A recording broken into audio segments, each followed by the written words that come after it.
All right, that last presentation is going to be a real hard one to follow because I really enjoyed that. Being a father of two daughters and also being connected to the International Masonry Institute, where we train the tile setters on behalf of the bricklayers and allied craft workers.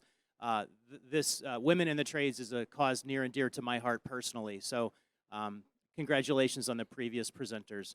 So, my name is Scott Conwell, and I'll be the next presenter. What I'm going to talk about today is tile retrofits for healthy spaces.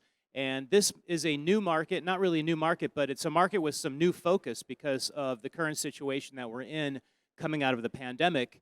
And tile kind of naturally lends itself to being used as a retrofit material in spaces that are already built.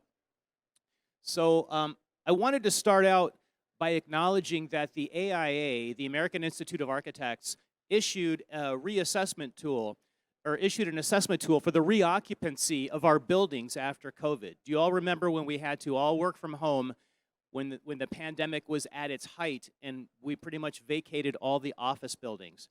Well, the AIA, the American Institute of Architects, identified a number of measures that we can take as an architectural industry. I happen to be an architect. And one of those was that we can have direct control over the selection of finishes to combat this pandemic and any future pandemics should they come along. So what the AIA tool says is that we can promote, as an architecture industry, we can promote the best practices that protect the health, safety, and welfare of the public by our selection of finishes. Finishes, fixtures, and furnishings, and that's what we're all about. So in the larger picture, there are, they took the AIA, the architecture group, took a very global look at how can we combat this pandemic and prioritize things. So at the top of the triangle, we have elimination of the pandemic itself. So that's social isolation, and that's a very unrealistic thing to do. We can't socially isolate. Next on the list is substitution. Can we substitute something else for COVID? And no, that's not realistic either. But if you look at the middle tier, we have engineering controls. And that is something that design professionals, by nature of what they do, is we can adapt and design our spaces so that they're healthy. And this is something that, this is not coming from the tile industry. This is something that helps the tile industry greatly, but it's not coming from the tile industry, and which is why we think it's such a useful way to communicate information. So this is the last slide I'll show on the AIA tool, but I wanted you to see that 3.9, the selection of finishes and furnishings, is one of the things that architects can do. So what I want to do now is show you this quote from Infection Control Today magazine. I know this is something that everybody here reads, right? Infection Control Today. But it's a trade publication for infectious diseases. And what they said was material selection, the role of non-porous, hard surfaces is going to be extremely important in fighting infections. And it goes on to say you really have to avoid areas that are going to collect debris and microbes. They make it difficult to clean and disinfect, focus on hard surfaces, and avoid 90-degree angles. So as you can see where we're going with this, tile naturally lends itself. It is an impervious material. It's not absorptive. It's not going to harbor any mold spores or any pathogens. And the great thing about tile relative to other surfaces, softer surfaces, is it's easy to clean. It's easy to keep clean. And I'm not talking about the special types of tile with the special coatings. I'm talking about every tile, every porcelain tile, every ceramic tile is an organic. It's made from inorganic materials, very safe for the environment. So there's a few special conditions that we do as architects and designers to take this idea of hard surface flooring and walls one step further, and that is the transition of where the walls meet the floors. I think we're all familiar with the concept of sanitary base, and that is a cove base where you don't develop an accumulation point for dust and debris and germs. But the important thing is that this detail has to be installed the correct way. It's easy to select a cove base from one of the manufacturers and just put it in the specs and expect that it be installed. like it should be, but there are, like everything else in tile, there are right ways and wrong ways to do the installation. So we definitely encourage you to use qualified labor who is trained to do things like make sure that base doesn't recess down. So with the use of shims and the use of some kind of material behind the cove to avoid moisture buildup and moisture accumulation that can also contribute to mold and other harmful things. So cove base is one method in our arsenal. And if you want to go even better, if you have it in your budget, a profile strip, something like a Schluter strip, is also an excellent way to achieve the same effect.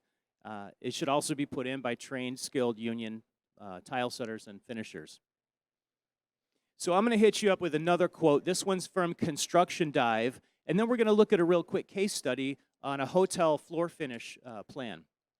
Construction Dive, and this is back at the beginning of the pandemic, they say that hotel owners and developers would be putting a greater emphasis on things like antimicrobial finishes to not only provide the better service, but to psychologically, so the guests at the hotel can look around and see tile walls and tile floors, and they'll feel like they're in a safer, more healthy environment. So, kind of on two levels, the psychological and the functional level, tile provides that comfort level for us. So the article goes on to say a full-service Marriott or Hyatt with carpet in rooms will need solid flooring that feels and looks cleaner.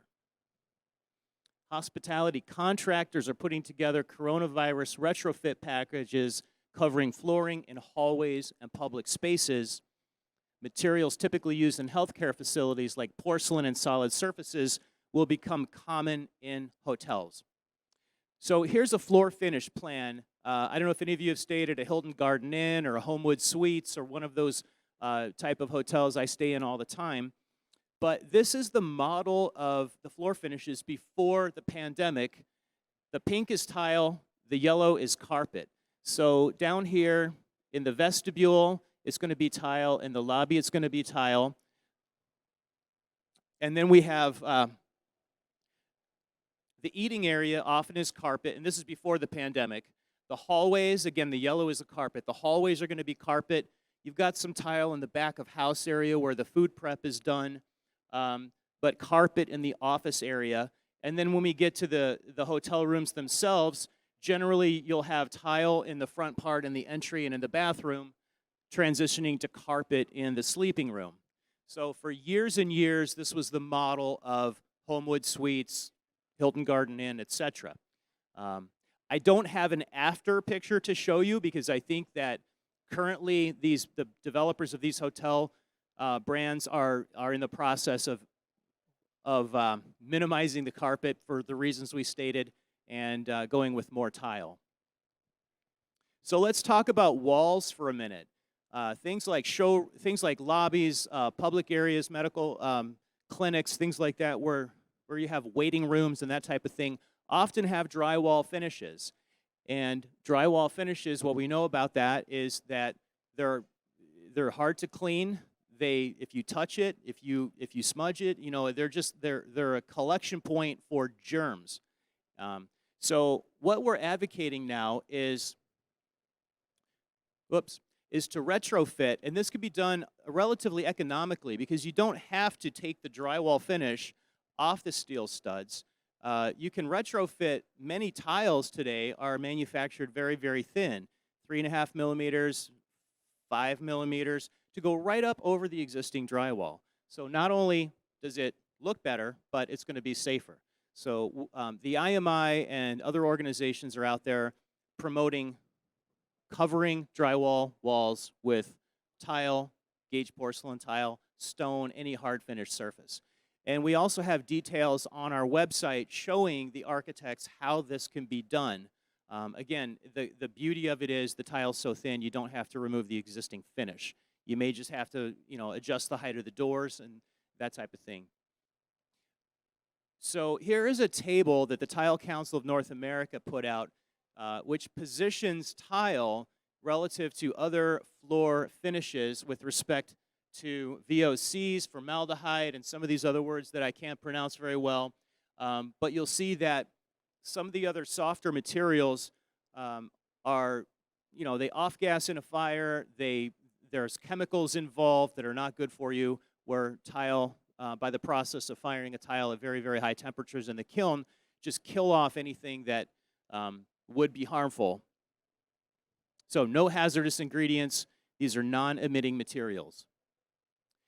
So my last slide, I want to shift gears a little bit. We're talking about retrofits for healthy spaces. And outdoor spaces, as we know, are also becoming more prevalent because we want to spend more time outdoors. It's a healthy space. And so let's talk about balconies for a minute. On some of these spec homes and multifamily buildings, the developers will provide a balcony just with the raw, bare concrete finish, maybe not even giving thought to having a more attractive finish being put on later. So the homeowner buys the house or the condo or the apartment, and they say, well, that balcony's great, but I don't like the way the concrete looks. Let's put a tile finish over it. Hopefully that can be done. We're trying to reach architects and saying with the message that it's fine if you don't want to specify a tile for your balcony, you don't know what the homeowner will like, let them pick their own tile, but at least provide accommodation for slope. So some of the concerns are we have to slope the water off the balcony away from the home. And we have to, in order to maintain a 1/4 inch per foot slope, we have to have the height to do that. So that is going to be a function of the depth of the balcony. Obviously, if we're sloping in one direction, we have to have that. This curb has to be high enough so that we can taper that mud bed down to 3/4 of an inch if it's an unbonded mud bed, 1.5 or 1.25 rather, if it's an unbonded. I think 3/4 if it's bonded, 1.25 if it's unbonded, because we need to have the cover for the wire reinforcement. So this is something that architects aren't necessarily automatically familiar with, is the thickness of the mud bed, the slope that they need, and we're trying to reach them with that message that if you're going to design balconies, that are flexible enough to be retrofit later with the tile finish, let's give some thought to drainage. Let's also give some thought to movement. And this, again, is where a qualified tile contractor is going to know to provide accommodations for movement here, where the floor meets the wall. And if there are partitions, dividing one balcony from the adjacent one, we have to have that floor be able to move in all directions, especially on outdoor spaces like balconies, because it gets a lot of exposure. So we have drainage concerns, movement concerns. What else? Oh, the last thing is probably the most important, is we can't just be ripping up the roof system. The roof is part of the building enclosure, and you can't just be removing portions of the roof to accommodate our tile. So this is one area that we're looking at having qualified labor understand how to retrofit interior finishes and exterior finishes for healthy spaces. All right, they told me to keep it short, so that's what I've done. Does anybody have any questions? No questions? All right. Well, thank you all.